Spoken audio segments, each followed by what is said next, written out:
টাকা নিয়ে আসি তখনই দেখছি ছেলে জয়কে নিয়ে নৌকা ভবনে গেলেন অপবিশ্বাস। এই নিয়ে বিস্তারিত জানতে ভিডিওটি না টেনে দেখতে থাকুন।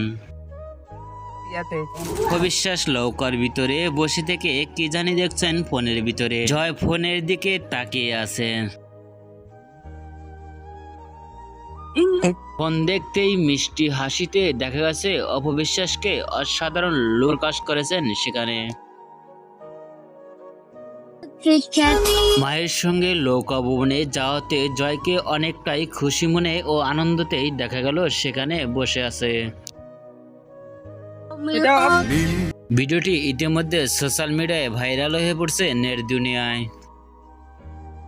অন করে নাও তারপরে অপবিশ্বাসকে নৌকা ভবনে যা দেখে আপনাদের কি মন্তব্য নিচে কমেন্ট বক্সে জানিয়ে দিন। নিত্য নতুন ভিডিও পেতে চ্যানেলটি সাবস্ক্রাইব করে পাশে থাকা বেল আইকনটি বাজিয়ে দিন। তো ভিডিওটি দেখার জন্য অসংখ্য ধন্যবাদ।